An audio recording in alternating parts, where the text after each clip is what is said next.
Sudden. And the water swept my truck down the road. Unstoppable. It changed the entire landscape. Deadly. It's just horrific. Like fast-flowing concrete, mudslides can wipe out everything in their paths. The whole forest was gone. Yet the total impact from mudslides and landslides can increase biodiversity and unearth prehistoric treasures. Hurricanes, tsunamis, earthquakes. This was the deadliest tornado on record. The impact can be devastating. God completely wiped it off the map. We step inside the disaster. We were running for our lives. It hits like a freight train. And unravel the unexpected and sometimes jaw-dropping total impact. Believe it or not, some good can come from these monster storms.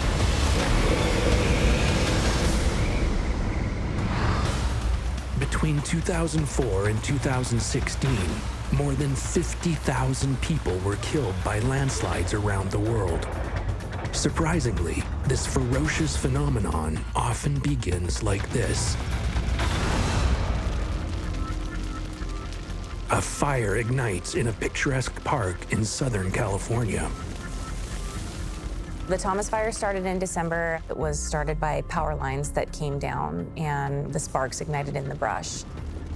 We had wind gusts up to 70 miles an hour that night. And with winds blowing that strong, there's a very small window of opportunity when you can stop something like that. The fire will set off a chain of events that will end in one of the most devastating mudslides in California's history. Montecito, a picturesque community nestled between the ocean and the foothills of the Santa Ynez Mountains. Montecito is beautiful naturally, but it is actually the community here that is so amazing and so special.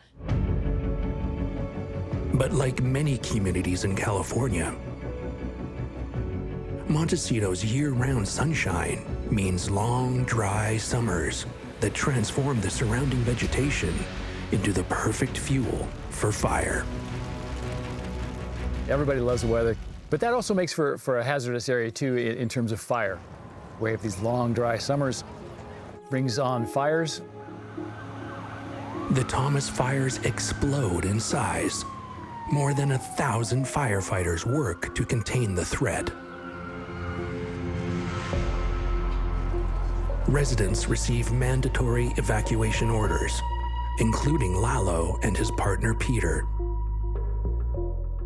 The Thomas Fire moved here fairly quickly, and as it became clear that we needed to evacuate, they gave us 72 hours to leave the property. Search and rescue! So we loaded up all of our belongings that we thought were valuable, and we left. And it took us about a week or more to finally get the orders of coming back in and allowed to come back into the property. From start to finish, the Thomas Fire burned over 273,000 acres. There were 2 fatalities directly related to the Thomas Fire.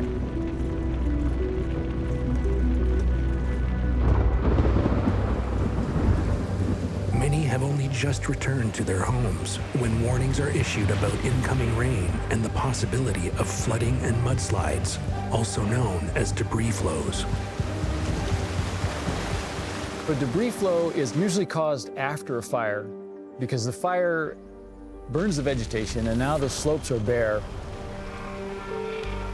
When it rains hard, then that water comes down those slopes which aren't protected, and now the water can mix in with all this sediment and create a cement-like slurry. And it can pick up rocks, it can float these boulders. 12 inches of water can float a 6-foot boulder. And so as that moves down, it's this grinding machine that just digs out the channels right down to the bedrock. But while residents are urged to evacuate again, many are suffering from warning fatigue. We were on the tail end of numerous back-to-back red flag warnings. We were kind of in a red flag warning fatigue because we had been telling our resources every day, it's a red flag warning, so be on high alert. So you kind of go to that place in your mind, unfortunately, like, well, today's gonna be another day where nothing happens.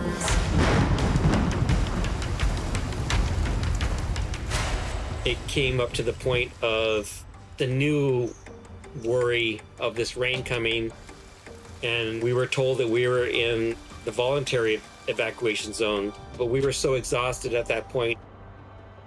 Peter just thought, you know what, we'll point the vehicles so that they're pointing outwards. If something does come to that nature, we'll just head out. That evening, Peter said, I'm aware that this could be a problem. I'm not going to sleep. I'm going to stay awake and monitor the creek. I was scheduled to work the next morning, so I went to bed, not thinking too much about it. We knew that we would probably see some localized flooding. So that day we were filling sandbags and cleaning out culverts and looking at creeks and kind of preparing for a big rainstorm. But no one is prepared for what's to come. No one knew that that giant storm was going to park over Montecito Mountain and just dump. No one knew. No one had any idea. Maeve is on patrol when the downpour hits. I was parked on what used to be called the San Ysidro Bridge. It had just started to rain, and it started to get heavier and heavier and heavier, and it turned into this kind of extreme rainfall downpour. And to be honest, I got excited with the rainfall, and so I remember sitting in the truck thinking, this is great. You know, this is exactly what we need, and this is gonna bring an end to fire season. It rained a ½ inch in 5 minutes, and that's equivalent to 6 inches per hour. That's a phenomenal amount of rain. It's just like grabbing a bucket of water and just throwing it, just chucking it onto the hillside. Really, that's what set things off. The geography of Montecito makes it particularly vulnerable to fire, rain, and debris flows. Montecito is in a hazard zone in a lot of ways. The formation of the San Ynez Mountains behind us and the fact that these steep canyons run right down into town. The canyons provide natural pathways for flowing water. The formations remaining after these events are known as debris fans. Montecito was built on a whole series of debris fans that come out of the mountains here. The canyons are stacked next to each other, and they're very steep, and as that sediment comes out, each one forms a debris fan, and they overlap. And this overlapping debris fan has made this even slope that goes down to the ocean, and that is what Montecito is built on. If the impact is anything like the 1938 Los Angeles mudslides, it could be catastrophic. The event killed 115 people, destroyed dozens of homes, and buried people alive. It's one of the worst disasters in California's history. In Montecito, it only takes minutes after the rains begin for the creek beds to fill and overflow. Two rare events come together, and then the unthinkable happens. So within minutes, the debris flow occurred. Literally within minutes of the rainstorm. So it was a rainstorm that occurs probably every 100 or every 200 years. That came after a fire that occurs every 20 to 40 years. As the deluge of rain hits the hillside, Maeve decides to patrol the area. So I drove off the bridge, and I took probably about 60 to 65 seconds before the sky just turned orange. I don't know how to describe it other than a massive ball of glowing orange. I wasn't sure what was happening because it was the middle of the night, and so I slammed on my brakes. A natural gas pipeline is severed. The massive explosion lights up the night sky. But before Maeve can figure out what it is, she sees something else, more terrifying. And as I looked to my side, I could see a glob of debris coming down. So it was water and tree trunks and boulders coming down the road at me. Maeve's truck is hit full force by a deadly mudslide. I didn't really have time to really decide on anything, and so I put it back in drive, and that's when the water swept my truck down the road.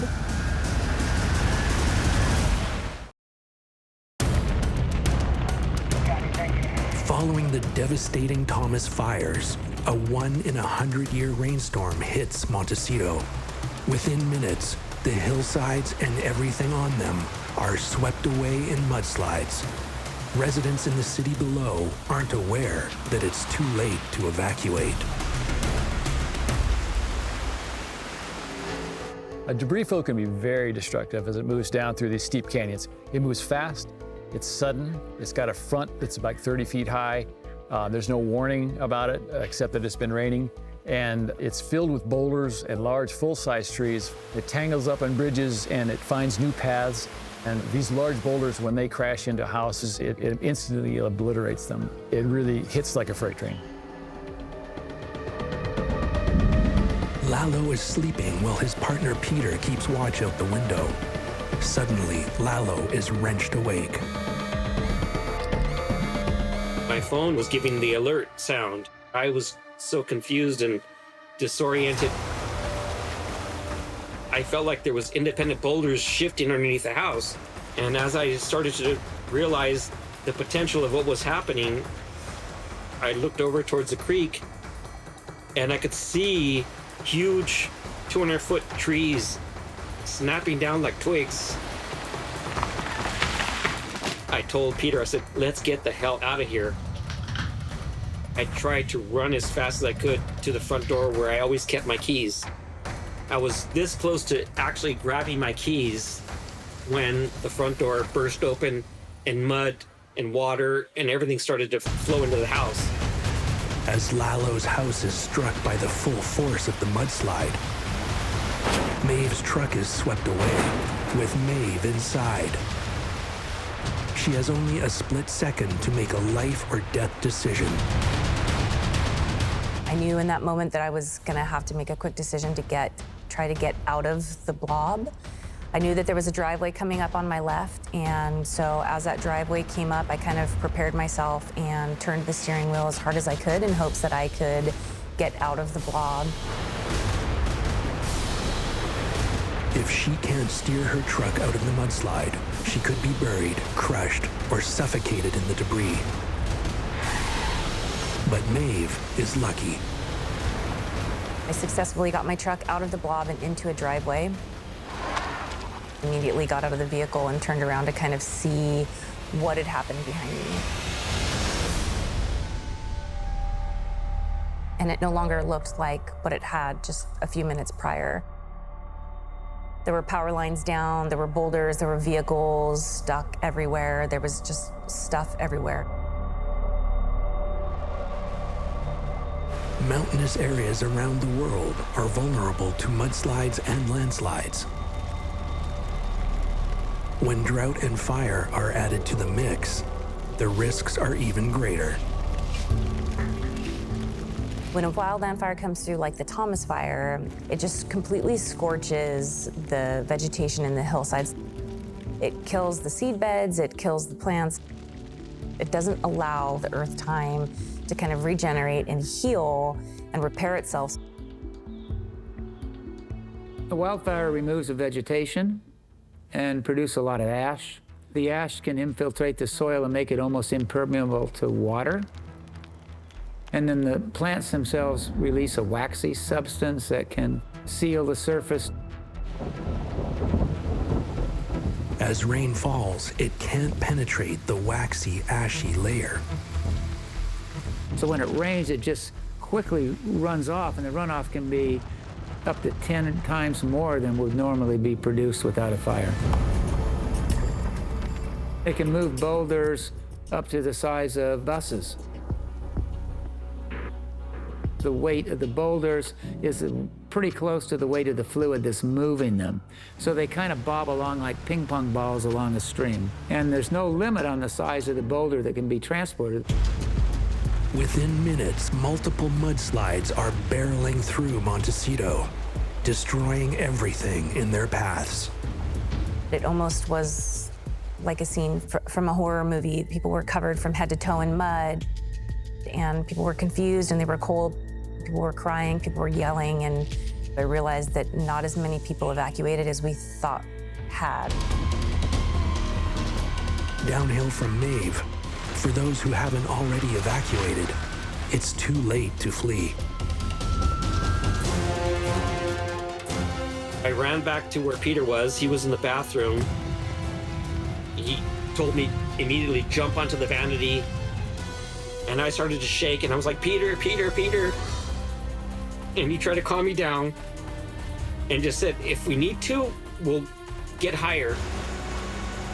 If we need to get to the roof, we'll do that. And it was moments after that, I saw our two vehicles float past the window, and I knew something bad's gonna happen.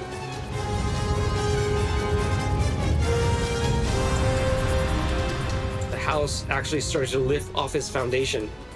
It did like a little waft, a second waft, and the third waft, the house just lifted off its foundation and launched us out into the flow of mud and water.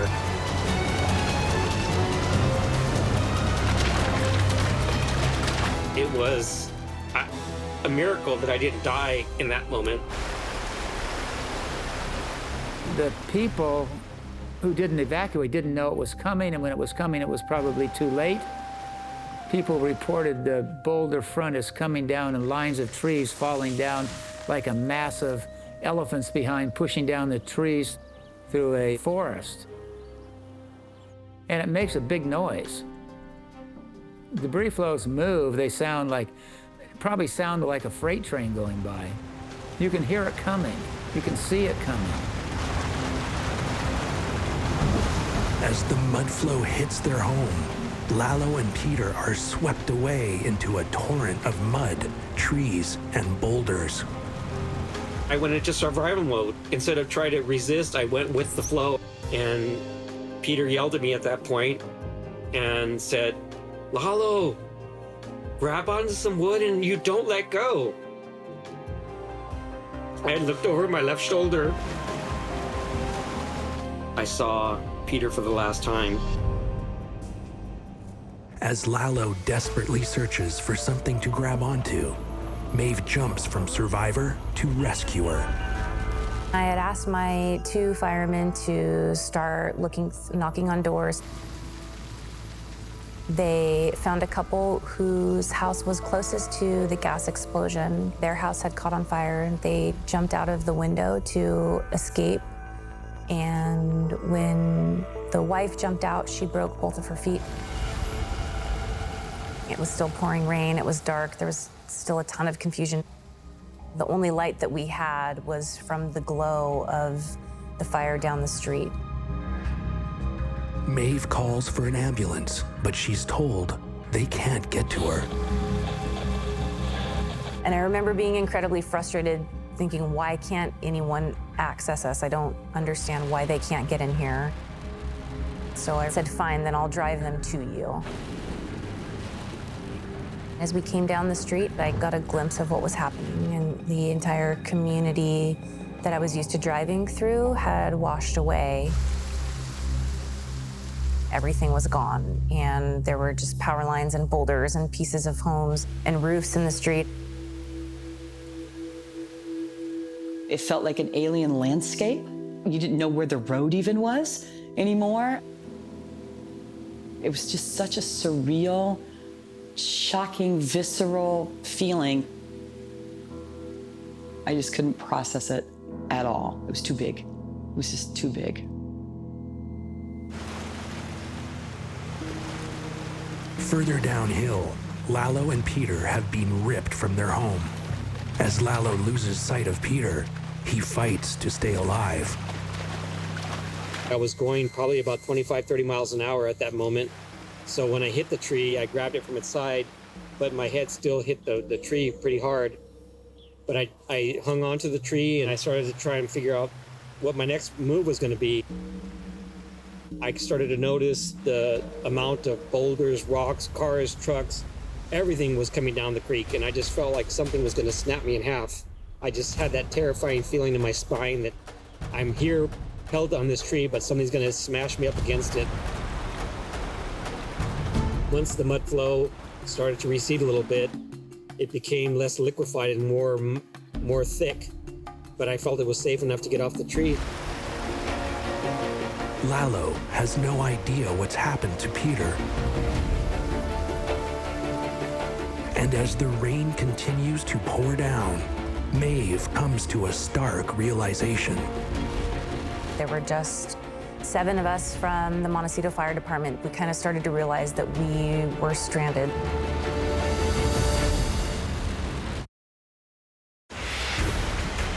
Once the mudslides that have overrun Montecito run their course, search and rescue efforts begin. But with roads and entire neighborhoods washed away, there's no easy way for help to arrive. Maeve calls for reinforcements. Once the Coast Guard came overhead, I landed and I notified them that the female patient that I had couldn't walk. I just put her on my back and I walked her up through the field to the helicopter and handed them both over to the care of the Coast Guard. I kind of felt a little bit of a relief and felt like I could start finding more people and getting more people out of harm's way. Like many stranded in the wake of the mudslides, Lalo waits for first responders to arrive. When the ambulance came, I was a little hesitant to leave because I didn't feel like I was in that bad a shape, but the paramedics said that, no, you're suffering hypothermia. There were just an endless barrage of 911 calls of person not breathing, person trapped. Our house is filled with mud. I have a newborn. Drowning, mud in the home, flooding. I don't know if we're gonna live. I heard cries for help coming from every direction. It was still dark at this point. The sun was just coming up, and I remember thinking, oh my gosh, there's so many people in here. My reaction when I first saw what was happening was shock, overwhelm, sense of being disconnected from reality, that this couldn't be happening. Mud everywhere, the boulders, the size of small buildings. I just had never seen anything like that. It was like a long, slow, unfolding train wreck where you think you're to the end of it and you discover, no, there was 3 more cars with children in them. By then, the search and recovery effort was well underway for the people who had perished and who were missing. The injuries and the victims were endless. We got on the loudspeakers and asked everyone to get up to the rooftops if they could. I asked for every available aircraft in the area to come so that we could start pulling people from rooftops and from trees. First responders insist that Lalo join other survivors being evacuated by military vehicles, but he's hesitant to leave. I was sure that Peter would be arriving soon. He was just that kind of person that would somehow make it through anything. I remember wanting to stay, but they told me that when Peter would come, that they would, do the right thing, and so they reassured me that I needed to go. As we finally did make it into Santa Barbara, coming through that area, there was people rollerblading, there was people on bikes. It was actually a beautiful day, and I just could not understand the duality of these two things existing at the same time. Back in the affected area, Maeve starts sending people to a makeshift recovery area at a nearby golf course. It was so cold. I remember thinking, all these people are soaking wet. We didn't have any power. I started thinking, we don't have any running water. People are gonna get thirsty. I can't feed them. The decision was made to start sending in Black Hawks and just pulling all of the people out. I think we flew out maybe 250 people.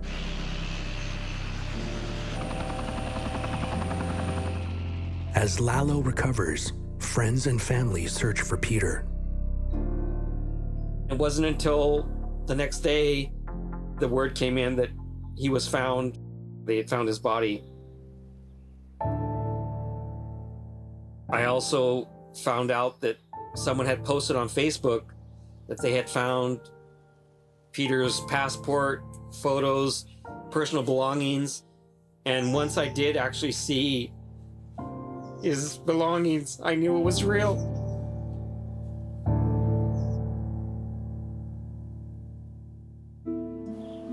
In the wake of the destruction, the impact is devastating.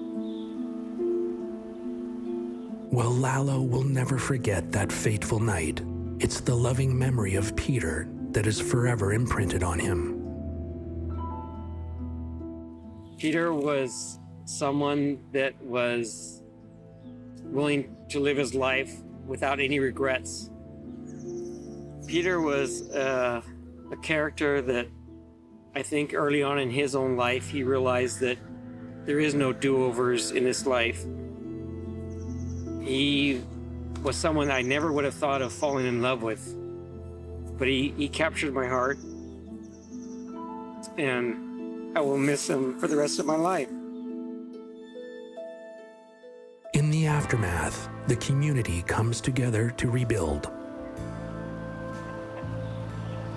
The cleanup after this debris flow was huge. It just was debris, homes and cars, and boulders and mud everywhere, sometimes 10 feet deep or more.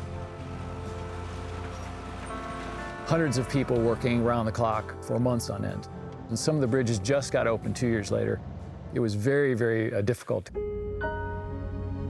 It was terrible and tragic, but it also had a lot of beauty to it in terms of how the community pulled together. If there is any bit of silver lining coming out of a disaster, that to me is really loving each other through this disaster. We kind of found out the best of us.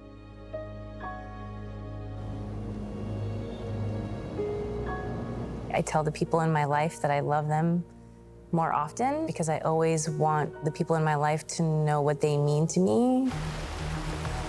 While the devastating effects of mudslides and debris flows are undeniable, science is revealing that their total impact can actually create an unexpected boom in wildlife. I'd call it a hard reset of the biodiversity, but Mother Nature is extremely resilient. It's 1980, and Mount St. Helens in Washington State is about to unleash the largest landslides ever recorded in Earth's history. The disaster will release multiple types of debris flows. The effects will be both devastating and surprising. It begins with an earthquake rumbling beneath Mount St. Helens, a volcano that's been dormant for over a century. From March to mid-May, a staggering 10,000 earthquakes are recorded in the area. The quakes build pressure beneath the volcano, causing the north side to bulge outward. One of our students was working up there on the observation site about 9 miles away from the volcano, and they were monitoring the bulge. The whole side just slowly swelled day by day. Then, a 5.1 magnitude earthquake strikes. Moments later, the north face begins to crumble. As the mountain moved up and down and was pulsing with the pressures below, it fractured all the rock. And eventually, the mountain couldn't hold itself up anymore on that north side and simply slid down. Rock, debris, and ice tumble down the mountain, triggering a landslide. The whole mountain slipped, and then it fluidized into a debris flow that went down the Toutle River a long ways. Reaching speeds of 249 kilometers an hour, the landslide rockets 21 kilometers down the river, filling the valley with up to 180 meters of debris. It's the largest landslide in history, covering 62 square kilometers. But the disaster isn't over.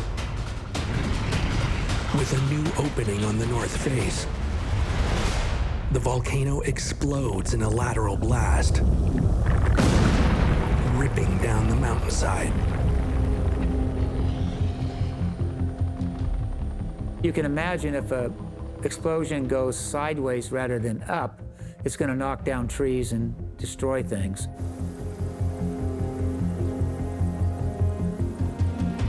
The eruption triggers a second type of suffocating debris flow, pyroclastic flows. Pyroclastic flows are generated from the parts of an erupting volcano that haven't mixed with the atmosphere sufficiently. So those parts that are more dense are going to plunge towards the ground, start flowing down the flanks of the volcano. The searing heat melts the mountain's ice caps. There was a lot of moisture from the glaciers up top that were now melting because of the heat. The water mixes with volcanic ash and debris knocked down by the landslide and blast. The cumulative effect produces a third type of debris flow, concrete-like mud flows called lahars. Most lahars are near boiling temperature if they're near the volcano and come from very fresh deposits, and they can be traveling at tens of meters a second.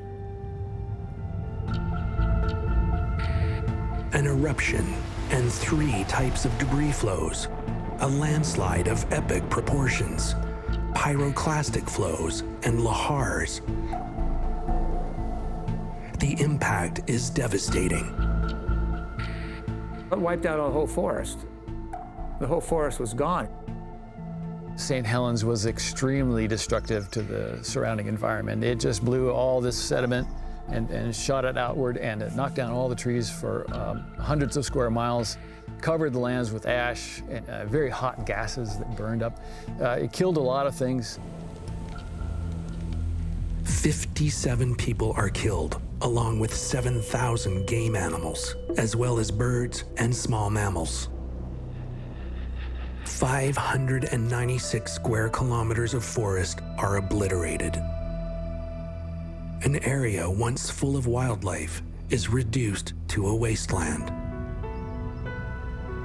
Yet in a surprising twist, researchers have found that the wreckage caused by debris flows can actually aid in diversifying habitats and increasing biodiversity. Clearing stretches of forest, landslides can create space for fields and meadows and bring with them new species of plants and animals. Pyroclastic flows and lahars can transport nutrient-rich volcanic ash, increasing the fertility of the soil. Around Mount St. Helens, this meant a quick rebound in vegetation.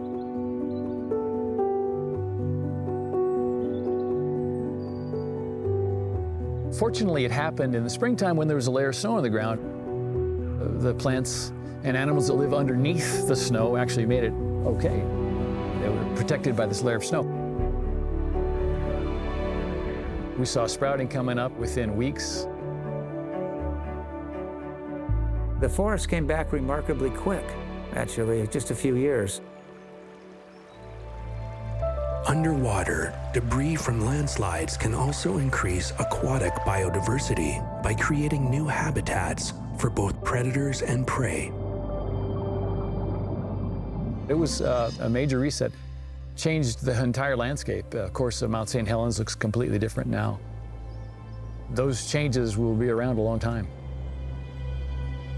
Despite the complete change in landscape, the forest is on its way to being lusher and healthier than prior to the 1980 landslide and eruption.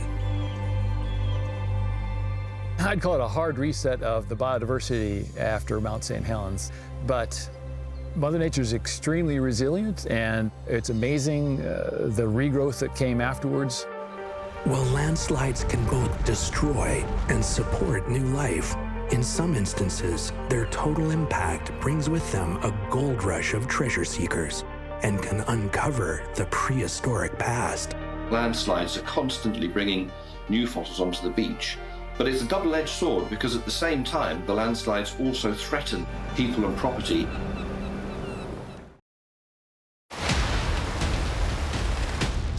Around the globe, mudslides and landslides are feared for their destruction and death.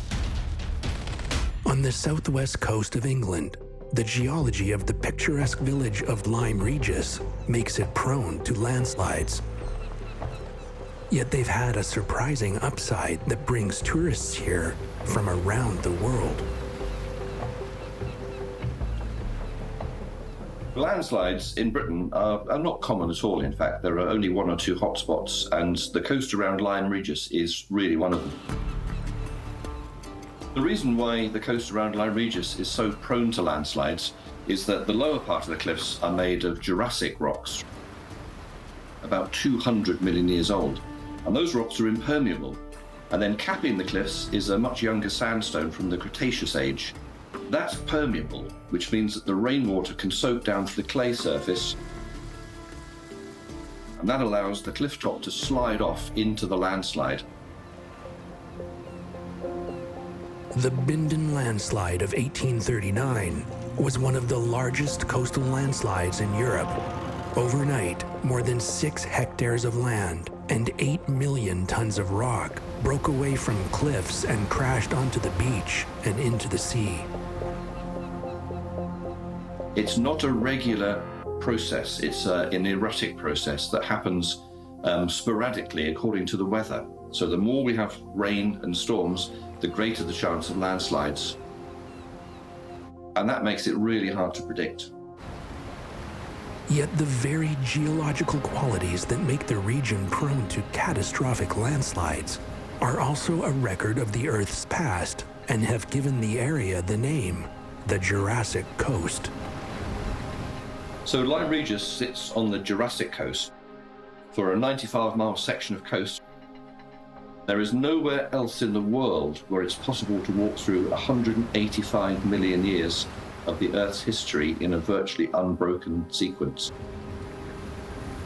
With each landslide that threatens the nearby villages, the fossil remains of the marine life that perished millions of years ago are being uncovered, revealing secrets of prehistoric life. Lyme Regis is really famous for fossils because the landslides are constantly bringing new fossils onto the beach. They're beautifully preserved. You can see these ammonites preserved with calcite crystal. But we also have the giant marine reptiles, the ichthyosaurs and the plesiosaurs, and they died onto a seabed that was poisonous and stagnant. So we find these beautifully articulated specimens like the ones in the museum. So Mary Anning, obviously one of the most famous fossil collectors of all time, she found her first ichthyosaur in Lyme Regis in 1811 at the age of 11 with her brother Joseph. She didn't find the first ichthyosaur ever found. Before that, people were known as currymen, and the fossils they sold were curiosities.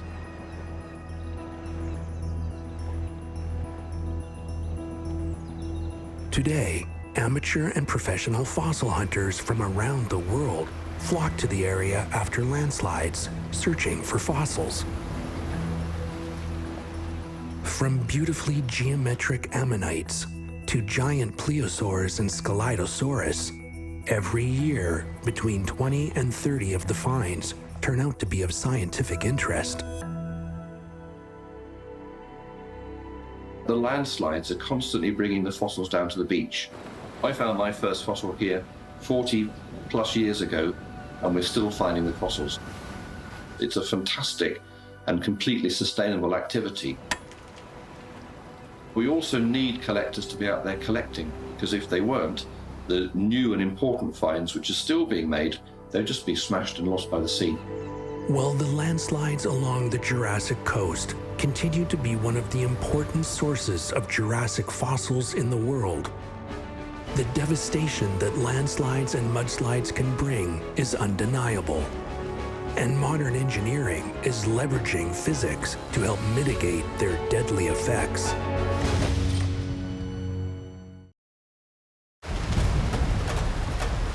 The raw power of landslides and mudslides can snap massive trees, toss boulders like pebbles, and level entire neighborhoods. For those living with the threat of these disasters, is there any way to protect themselves? So the trick then is to figure out, how are you going to defend yourself? And how are you going to make yourself and your entire community a safer place for you to live? Scientists are inventing new ways of protecting communities prone to landslides. Tim is a geologist and has worked around the world to help mitigate the deadly effects of debris flows of all sorts, from mudslides to avalanches. Often an event happens, such as a debris flow or rock slide. People say, okay, what can we do to prevent this from happening again? That's when experts come in, geologists, engineers, and they work with companies to figure out what system to provide. Debris flow barrier systems, sometimes called ring nets, are designed to catch debris before it's too late.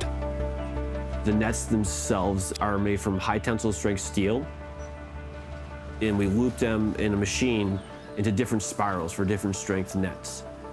And then we sew them together, essentially to make a grid of rings or a net.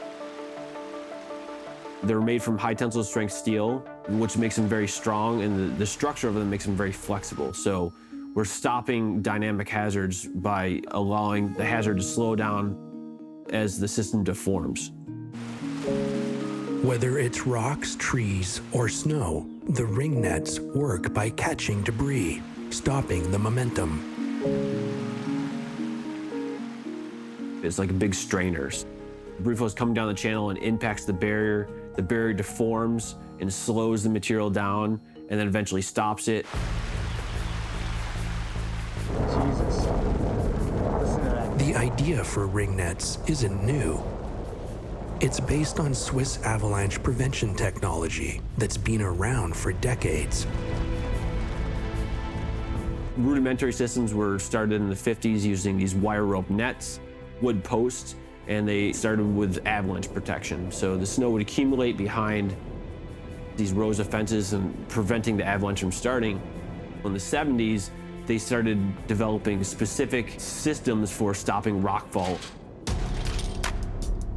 In 1998, a rockfall barrier was installed, and a debris flow happened to hit it.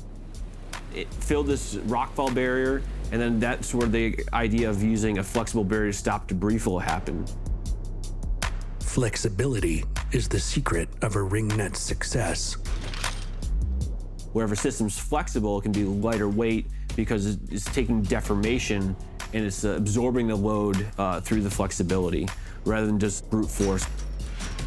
Flexibility in geohazard protection systems is important because we're using relatively lightweight materials, yet strong, and we're taking these dynamic, fast-moving hazards and we're slowing them down over a distance.